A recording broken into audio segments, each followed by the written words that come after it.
નમસ્કાર મિત્રો, ગુજ્જુ આઈએસ તમારું સ્વાગત કરે છે. આગળ વધીએ.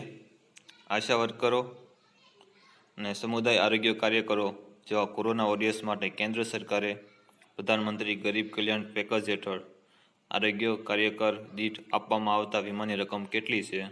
ડી. 50 લાખ. લોકડાઉન દરમિયાન ગ્રાહકોને સહાયતા ભારતની કઈ બેંકે વોટ્સએપમાં બેન્કિંગ સેવા શરૂ કરી છે? સી. ICICI bank. ભારતીય રિઝર્વ બેંકના કયા ભૂતપૂર્વ ગવર્નર ઇન્ટરનેશનલ મોનેટરી ફંડના 12 સભ્યોના બાહ્ય સલાહકાર જૂથમાં નિમણૂક પામ્યા છે? B. Raghuram Rajan. Gross environment પ્રોડક્ટનું માપન શરૂ કરનાર પ્રથમ રાજ્ય? A. Uttarakhand. WWF world wildlife fund દ્વારા ભારતમાં પર્યાવરણ શિક્ષણ કાર્યક્રમના એમ્બેસેડર તરીકે વિશ્વનાથ આનંદની નિમણૂક કરવામાં આવી છે. અર્થતંત્રની ઘટતી વૃદ્ધિ એટલે કે મંદીને પાટા પર લાવવાના એક ઉપાય તરીકે સરકાર લોકોની ખરીદ શક્તિ વધારવા નાણાં આપે છે. આ નાણાંને કયા નામે ઓળખવામાં આવે છે? Helicopter money. મિત્રો, એક ઇકોનોમિક ટર્મ છે હેલિકોપ્ટર મની, એટલે કે હેલિકોપ્ટરથી પૈસાનો વરસાદ થાય એવું માનવામાં આવે છે. એટલે કે આરબીઆઈ દ્વારા ઘણી માત્રામાં નોટ્સ અને પ્રિન્ટિંગ કરવામાં આવતું હોય છે. આગળ. નૂર કયા દેશનો સૌપ્રથમ લશ્કરી ઉપગ્રહ છે? બી. Iran.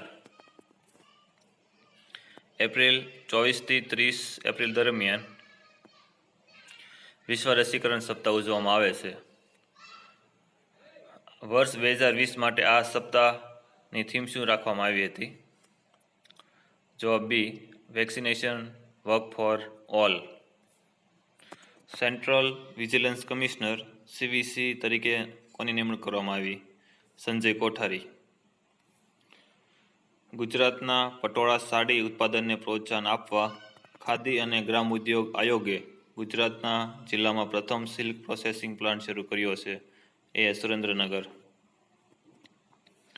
Gujarat Vikram Sarabhai children innovation સેન્ટરની સ્થાપના માટે નીચે પૈકી સાચા વિકલ્પો પસંદ કરો. તેમાં જવાબ ડી છે. ઉપરોક્ત તમામ વિધાનો સાચા છે. જોઈએ. 1. આ કેન્દ્રનો ઉદ્દેશ રાજ્યમાં 18 વર્ષ સુધીના બાળકોની ઇનોવેશનની સમજને પ્રોત્સાહન આપવાનો છે. 2. આ કેન્દ્ર ગુજરાત યુનિવર્સિટી અને સંયુક્ત રાષ્ટ્રના આંતરરાષ્ટ્રીય ચિલ્ડ્રન ઇમરજન્સી ફંડ એટલે કે યુનિસેફ વચ્ચે સંયુક્ત ભાગીદારીથી શરૂ કરવામાં આવેલ છે. આ centre doctor APJ Abdul Kalam centre for excellence research and innovations Gujarat university ખાતે શરૂ થશે. આગળ. તાજેતરમાં સરદાર વલ્લભભાઈ પટેલની વિશ્વના બીજા ક્રમની સૌથી ઊંચી પ્રતિમાનું અનાવરણ કરવામાં આવ્યું. આ સંદર્ભમાં નીચેના વિધાનો પૈકી સાચા વિધાનો શોધો. સરદાર વલ્લભભાઈ પટેલની વિશ્વની બીજા ક્રમની સૌથી ઊંચી પ્રતિમા અમદાવાદમાં આવેલી છે. પદ્મભૂષણ એવોર્ડ વિજેતા શ્રી રામ સુતારે આ વિશ્વની બીજી સૌથી ઊંચી પ્રતિમા બનાવી છે. આ પ્રતિમા કાંસાની બનેલી છે. મિત્રો, આ બધા પ્રશ્નો, આ બધા જ ઓપ્શન ખોટા છે, એટલે આ પ્રશ્ન રદ કરવામાં આવશે. આગળ. 5G કોમ્યુનિકેશન વિશે નીચે આપેલા વિધાનો પૈકી સાચા વિધાન પસંદ કરો. ચીન 5G સેવાઓ શરૂ કરનાર પ્રથમ દેશ છે. ના, ખોટી વાત છે. દક્ષિણ કોરિયા પ્રથમ દેશ છે. 5Gનો લેટન્સી રેટ 4G સેવાઓ કરતાં વધારે હોય છે. ના, એ પણ ખોટી વાત છે. 5Gનો લેટન્સી રેટ જોઈએ. 5Gનો લેટન્સી રેટ 1 મિલી સેકન્ડ છે, જ્યારે 4Gનો લેટન્સી રેટ 50 મિલી સેકન્ડ છે. એટલે 4G કરતાં 5Gનો લેટન્સી રેટ ઓછો છે. આગળ, નીચેનામાંથી કયા આફ્રિકન દેશનો સૌપ્રથમ સેટેલાઇટને ચીને તાજેતરમાં પ્રક્ષેપિત કર્યો હતો? સુદાન. યુનાઇટેડ સ્ટેટ્સ ઓફ અમેરિકાના રાષ્ટ્રપતિ ડોનાલ્ડ ટ્રમ્પની ગુજરાત મુલાકાતના સંદર્ભમાં વિધાનોની સત્યતા ચકાસો. પહેલું, ડોનાલ્ડ ટ્રમ્પ ભારતની પ્રથમ મુલાકાત લેનાર 7મા અમેરિકન રાષ્ટ્રપતિ છે. રાષ્ટ્રપતિને 3 મુજબની વાંદરા પ્રતિમાની આરસની પ્રતિકૃતિ અને આત્મકથાની વિશેષ આવૃત્તિ ભેટ કરવામાં આવી હતી. 3. ગાંધીજી દ્વારા લિખિત તાવીઝની નકલ પણ આપવામાં આવી હતી. આ 3 વિધાન સાચા છે, એટલે જવાબ આવશે ડી. ઉપરોક્ત તમામ વિધાનો સાચા છે. 67. લોકડાઉન દરમિયાન ગુજરાત સરકારે શરૂ કરેલી પહેલ ઉંબરે આંગણવાડી વિધાનોની સત્યતા ચકાસો. પહેલું, આ કાર્યક્રમ 3 થી 6 વર્ષની વયના 14 લાખ બાળકો, સગર્ભા મહિલાઓ અને કિશોરીઓને અમૂલના સહયોગથી પોષણયુક્ત ફૂડ પેકેટ ઘરે પહોંચાડવાનું આયોજન છે. ઓકે. સેકન્ડ, ઉંબરે આંગણવાડી નામનો ટીવી કાર્યક્રમ છે, જેમાં આંગણવાડીના થીમ આધારિત વિવિધ મોડ્યુલ દર્શાવવામાં આવે છે. તો જવાબ સી છે, બંને વિધાન સાચા છે. 67. સોલર અને હેલિયોસ્ફેરિક ઓબ્ઝર્વેટરી એટલે કે સોહો ના સંદર્ભે નીચેના વિધાનો સત્યતા ચકાસો. તેની શરૂઆત ઇસરો દ્વારા કરવામાં આવી છે. નહીં મિત્રો, તેની શરૂઆત નાસા અને યુરોપિયન સ્પેસ એજન્સી ESA દ્વારા સંયુક્ત કોલેબોરેશનથી કરવામાં આવી છે. સેકન્ડ, તે સૂર્યના આંતરિક ભાગોની સંરચનાનો અભ્યાસ કરવા માટે મોકલવામાં આવવાનું છે. તો મિત્રો જવાબ બી છે, ફક્ત 2 જ તે.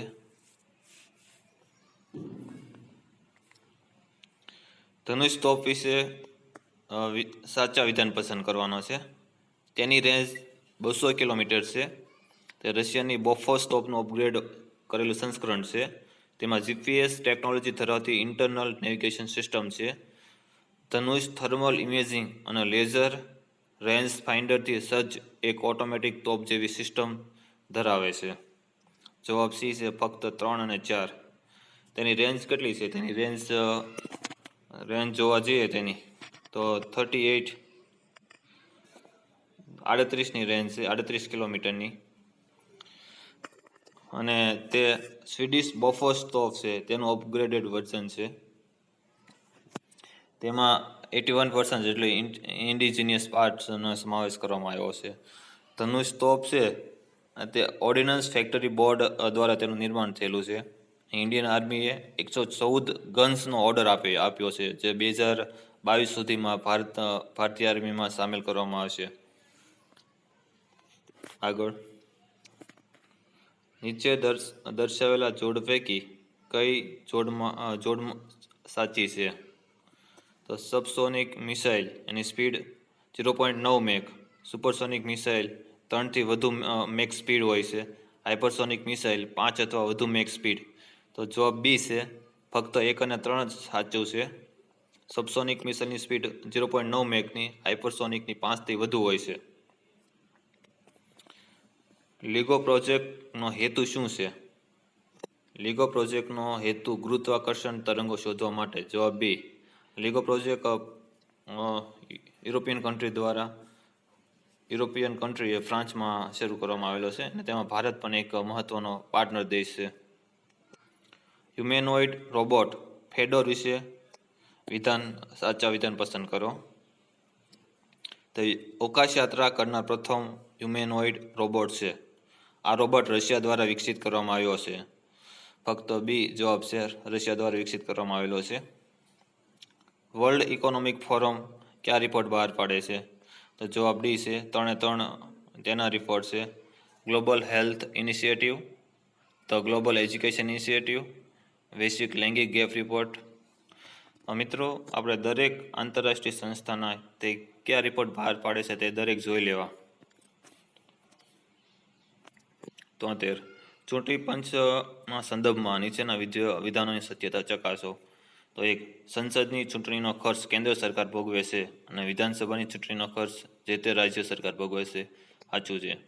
સંસદ અને વિધાનસભાના સભ્યોને ગેરલાયક ઠરાવવા માટે ચૂંટણી પંચ સલાહ આપી શકે છે. સાચું. જવાબ સી, બંને 1 અને 2. ડિફેન્સ એક્સપો 2020 બાબતે જણાવો. તેનું આયોજન 2 વર્ષમાં એકવાર થાય છે. 2020માં 11મી આવૃત્તિનું આયોજન ઉત્તર પ્રદેશના લખનૌમાં થયું હતું. 3. ડિફેન્સ એક્સપોની થીમ ભારત ઉભરતી સંરક્ષણ મેન્યુફેક્ચરિંગ હબ હતી. જવાબ ડી, 1, 2 ને 3 સાચા છે. દર ડિફેન્સ એક્સપો બેંગ્લોરમાં જ આયોજન કરવામાં આવે છે, પણ આ વખતે તેનું આયોજન લખનૌમાં થયું હતું.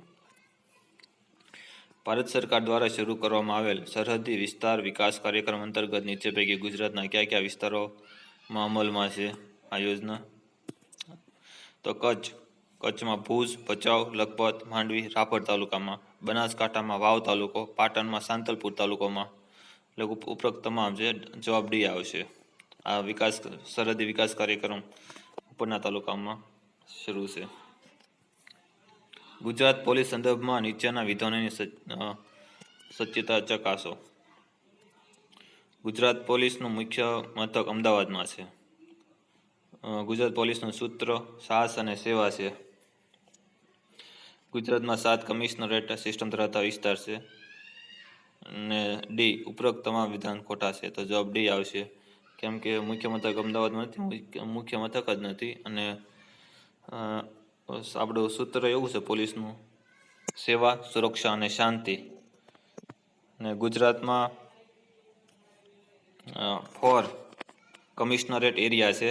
અને રેન્જ જોઈએ, પોલીસ રેન્જ કેટલી છે? તો 9 રેન્જ છે. રેન્જમાં અમદાવાદ, સુરત, ગાંધીનગર, વડોદરા, રાજકોટ, જુનાગઢ, ભાવનગર, દાહોદ, પંચમહાલ અને બોર્ડર રેન્જ, એટલી 9 રેન્જ છે. હમણાં ભાવનગર અને દાહોદ પંચમહાલ રેન્જ નવી બનાવવામાં આવેલી છે. અને કમિશનરેટ એરિયા આપણે 4 જ છે. એમાં અમદાવાદ, વડોદરા, રાજકોટ ને સુરત. અને કમિશનરેટ એરિયામાં છે ને ડીજીપી દ્વારા હેડ કરવામાં આવતું હોય છે. તો એટલી મહત્વની માહિતી મિત્રો. ગુજરાત સરકાર દ્વારા એનાયત થતો વીર મેઘમાયા બલિદાન પુરસ્કાર કયું વિધાન સાચું છે? આ પુરસ્કાર પોલીસમાં કામ કરતા જવાનો માટે છે? નહીં. આ પુરસ્કારમાં 1 લાખ રૂપિયા, પ્રશસ્તિ પત્ર અને સમૃદ્ધિ ચિહ્ન આપવામાં આવે છે? નહીં. આ પુરસ્કાર સ્વાતંત્ર્ય દિને મુખ્યમંત્રીશ્રીના હસ્તે એનાયત કરવામાં આવે છે? ના. દરેક વિધાન ખોટા છે. મિત્રો, તમને એક લેસન આપવામાં આવશે, તમે આ યોજના વિશે જાણી લેજો. યુએસ અધિકારીઓ અને તાલિબાનના પ્રતિનિધિઓએ અફઘાનિસ્તાનમાં યુદ્ધને સમાપ્ત કરવા માટે કયા સ્થળે અંતિમ શાંતિ કરાર પર હસ્તાક્ષર કર્યા? કતારમાં શાંતિ મંત્રણા યોજવામાં આવી હતી, કતારના દોહામાં. નીચેના વિધાનની સત્યતા જોઈએ તો દર વર્ષે 16 માર્ચે ભારત રાષ્ટ્રીય રસીકરણ દિવસની ઉજવણી કરે છે, જેને ઇમ્યુનાઇઝેશન ડે તરીકે પણ ઓળખવામાં આવે છે. વર્લ્ડ ઇમ્યુનાઇઝેશન રાષ્ટ્રીય રસીકરણ સપ્તાહ એપ્રિલ મહિનાના છેલ્લા અઠવાડિયામાં ઉજવવામાં આવે છે. તો જવાબ સી છે, બંને 1 અને 2 સત્ય છે. ભારતીય સેનામાં અથવા સશસ્ત્ર દળમાં અધિકારી તરીકે જોડાઈ દેશની સેવા કરવા ઈચ્છતા ઉમેદવારો માટે ઘણા પ્રકારના આયોગ, કમિશનની રચના કરવામાં આવી છે. તો કયા આયોગ હાલમાં કાર્યરત છે? એ કાયમી આયોગ, શોર્ટ સર્વિસ કમિશન, માનદ આયોગ. જવાબ ડી છે. હમણાંથી મિત્રો શોર્ટ સર્વિસ કમિશન લાઇમલાઇટમાં છે, એટલે આ વિશે જોઈ લેજો. ભારતમાં વસ્તી ગણતરીને અનુલક્ષીને વિધાનો જોઈએ તો પહેલું, ભારતની આગામી વસ્તી ગણતરી 1 માર્ચ 2021માં હાથ ધરવામાં આવશે. 2. વસ્તી ગણતરી 2021 એ 22 અનુસૂચિત ભાષાઓ પૈકી 18 ભાષાઓ અને અંગ્રેજીમાં હાથ ધરવામાં આવશે. 3. વસ્તી ગણતરી 2021 દેશમાં 16મી અને આઝાદી પછીની 8મી વસ્તી ગણતરી રહેશે. મિત્રો, તમામ 1, 2 અને 3 વિધાનો સત્ય છે. જવાબ ડી આવશે. નીચેનામાંથી કોણ મહાત્મા ગાંધી રાષ્ટ્રીય ગ્રામીણ રોજગાર ગેરંટી અધિનિયમના અંતર્ગત લાભ પ્રાપ્ત કરે છે? તો કોઈ પણ પરિવારનો વયસ્ક સદસ્ય હોય છે જે કામ કરી શકતો હોય છે. ઈ મસીહા પોર્ટલ વિશે માહિતી આપો. આ પોર્ટલ દ્વારા હજ યાત્રા 2020ને ડિજિટલ કરવામાં આવ્યું છે. તેનું પૂર્ણ નામ E medical assistant system for Indian pilgrim abroad છે. ઈ મસીહા આરોગ્ય વિભાગ દ્વારા શરૂ કરવામાં આવ્યું છે. આ પોર્ટલ લઘુમતી કાર્ય મંત્રાલય દ્વારા શરૂ કરવામાં આવ્યું છે અને તેમાં હજયાત્રીની આરોગ્ય વિષયક માહિતી રાખવામાં આવે છે. તો જવાબ સી છે. ખોટું છે કે આરોગ્ય વિભાગે નથી શરૂ કર્યું, લઘુમતી કાર્ય મંત્રાલય દ્વારા શરૂ કરવામાં આવ્યું છે. એક ડિજિટલ ઇન્ડિયાનો ભાગ છે. ઈ મસીહા આ છે તે હજયાત્રાને 100% ડિજિટલ કરવા માટે ધ મિનિસ્ટ્રી ઓફ માઇનોરિટી દ્વારા શરૂ કરવામાં આવેલ છે. 3S સ્માર્ટ સેફ્ટી સર્વેલન્સ પરિયોજના કયા ક્ષેત્ર સાથે જોડાયેલી છે? તો રસીકરણ અને દવાઓ. ભારતનું કેન્દ્રીય બજેટ સંસદમાં કોના દ્વારા અને કયા ગૃહમાં રજૂ થાય છે? જવાબ એ ભારતના નાણામંત્રી દ્વારા રજૂ કરવામાં આવે છે અને લોકસભામાં રજૂ થાય છે. MSME સંદર્ભે નીચે પૈકી કયું પોર્ટલ યોગ્ય નથી? જો MSME સમાધાન પોર્ટલ હોય છે, MSME સંબંધ પોર્ટલ હોય છે, MSME સંપર્ક પોર્ટલ હોય છે, પણ સરળ પોર્ટલ નથી હોતું. એટલે જવાબ ડી MSME સરળ પોર્ટલ યોગ્ય નથી વિધાન. ભારતમાં FDIના સંદર્ભમાં કયું વિધાન સાચું છે? બિન નિવાસી નાગરિક એટલે કે NRI દ્વારા FDIનો પ્રવેશ માત્ર ઓટોમેટિક રૂટથી જ નિયંત્રિત થાય છે. ખોટું છે. સિંગલ બ્રાન્ડ રિટેલિંગમાં ભારત સરકારે ઓટોમેટિક રૂટ દ્વારા 100% FDIને મંજૂરી આપી છે. રાઈટ. તો જવાબ બી આવશે, માત્ર બી. નીચે પૈકીના કયા આધારે કોઈ ભાષાને શાસ્ત્રીય ભાષાનો દરજ્જો એનાયત કરવામાં આવે છે? જવાબ 1 અને 2 છે. તો ભાષાનો ઇતિહાસ ઓછામાં ઓછો 1500થી 2000 વર્ષનો હોય છે. બીજું, ભાષાનું સાહિત્ય કે ગ્રંથનો ઉદ્ભવ અન્ય કોઈ ભાષામાંથી ન થયો હોય. ઓકે. રાજ્યની વિધાનસભા દ્વારા તેને અધિકૃત શાસ્ત્રીય ભાષા તરીકે જાહેર કરવામાં આવ્યું હોય એ વિધાન ખોટું છે. ભારતની પ્રથમ શાસ્ત્રીય ભાષાનો દરજ્જો તમિલને મળેલો છે. આપના માટે લેશન છે ભારતની કેટલી શાસ્ત્રીય ભાષાઓ છે એ વિશે તમે કમેન્ટ બોક્સમાં જણાવજો. બંધારણની જોગવાઈઓ પૈકી આર્ટિકલ 371માં ગુજરાત અને મહારાષ્ટ્રના કયા વિસ્તારોનો વિશિષ્ટ સમાવેશ થાય છે? જવાબ ડી છે, એક પણ નહીં. તો તમારે એ જણાવવાનું છે કે 300 આ નીચેના જે વિસ્તારો છે વિદર્ભ અને કચ્છ, ડાંગ, વિદર્ભ, મરાઠાવાડ, કચ્છ, વિદર્ભ, તો એનો સમાવેશ કઈ કલમમાં કરવામાં આવે છે? 371 ABCDEF પૈકી કઈ કલમ હોય છે એ કોમેન્ટ કરજો. 90 ઇન્ટરપોલ દ્વારા ઇસ્યુ કરવામાં આવતી વિવિધ નોટિસ અને તેના ઉદ્દેશ્યો માટે નીચે પૈકી કઈ જોડ સાચી છે? રેડ નોટિસ વ્યક્તિની કોઈ એક દેશમાં કરેલ ગુનાહિત પ્રવૃત્તિઓ માટે આંતરરાષ્ટ્રીય સ્તરે શોધખોળ માટે. યલો નોટિસ તો નાના બાળકો કે અન્ય ગુમ થયેલા હોય ત્યારે આંતરરાષ્ટ્રીય સ્તરે શોધખોળ માટે. બ્લેક નોટિસ તો મૃત અવસ્થામાં મળી આવેલ વ્યક્તિની આંતરરાષ્ટ્રીય સ્તરે શોધખોળ માટે. જવાબ ડી છે, ઉપરોક્ત તમામ જોડ સાચી છે. પુમહુર એ શું છે? જવાબ આવશે સી, ચોલ સામ્રાજ્યનું બંદર જેનો સમાવેશ ડિજિટલ હેરિટેજ તરીકે સમાવેશ કરવામાં આવ્યો. પ્રજાસત્તાક દિનની રાજ્ય કક્ષાની ઉજવણી ક્યાં કરવામાં આવી હતી? જવાબ એ રાજકોટમાં. પ્રજાસત્તાક દિનની પરેડમાં ગુજરાત તરફથી કયો ટેબ્લો રજૂ કરવામાં આવ્યો હતો? રાણીની વાવ જલ મંદિરનો ટેબ્લો. વૈશ્વિક રોકાણકારોને ગુજરાતમાં ઉદ્યોગ સ્થાપવા તથા ઓનલાઈન જમીન શોધવાના હેતુસર રાજ્ય સરકાર દ્વારા કયું પોર્ટલ લોન્ચ કરાયું? જવાબ બી, Gujarat land bank portal. Gujarat રાજ્યના હેન્ડલૂમ અને હસ્તકલા વિકાસ નિગમ દ્વારા હસ્તકલાને પ્રોત્સાહન આપવા માટે કઈ ઈ કોમર્સ કંપની સાથે કરાર કર્યા? ફ્લિપકાર્ટ સાથે કરાર કરવામાં આવ્યો છે. બાળકોને રાષ્ટ્રીય વીરતા પુરસ્કાર કોના દ્વારા આપવામાં આવે છે? જવાબ એ ભારતીય બાળ કલ્યાણ પરિષદ. 13 રાષ્ટ્રીય વીરતા પુરસ્કાર આપે છે. 97 માનવ સંસાધન વિકાસ મંત્રાલય દ્વારા શરૂ કરવામાં આવેલ નિષ્ઠા કાર્યક્રમનો ઉદ્દેશ્ય શું છે? નિષ્ઠા કાર્યક્રમનો ઉદ્દેશ સ્કૂલ ટીચર્સને તાલીમ આપવી. MHRD મંત્રાલયે શરૂ કરેલ છે. ગુજરાત સરકારે શરૂ કરેલ સૂર્ય શક્તિ કિસાન યોજના વિશે વિધાનો તપાસીએ. આ યોજના 20 વર્ષના સમયગાળા માટે છે. ના, ખોટી વાત છે. આ યોજના 25 વર્ષના સમયગાળા માટે છે. આ યોજના માટે ₹1270 કરોડની જોગવાઈ કરવામાં આવી છે. આ યોજનામાં કેન્દ્ર સરકારની 60% સબસિડી, 35% લોન અને લાભાર્થીનો ફાળો 5% છે. ઉપરના કયા વિધાનો સાચા છે? જવાબ બી, માત્ર 3. આ યોજનામાં જોઈએ તો 60% સબસિડી આપવામાં આવે છે કેન્દ્ર સરકાર અને રાજ્ય સરકાર દ્વારા, અને 35% લોન આપવામાં આવે છે, જે એનો ઇન્ટરેસ્ટ રેટ 4.5% થી 6% જેટલો હોય છે. ને બાકી વધતો 5% જેટલો ખર્ચ ખેડૂત દ્વારા વહન કરવાનો હોય છે, અને સમયગાળો 25 વર્ષનો હોય છે. મિત્રો, આ યોજના વિશે ડિટેલમાં માહિતી લઈ લેવી છે. 21મી જાન્યુઆરી ભારતના કયા રાજ્યોનો રાજ્ય સ્થાપના દિવસ છે? ત્રિપુરા, મણિપુર અને મેઘાલયનો રાજ્ય સ્થાપના દિવસ હોય છે. લાસ્ટ ક્વેશ્ચન, 74માં સુધારા અધિનિયમનો હેતુ અને તર્ક કયો હતો અથવા ક્યાં છે? જવાબ સી, 1, 2 અને 3. ઓપ્શન છે સત્તા અને જવાબદારીનું વિકેન્દ્રીકરણ,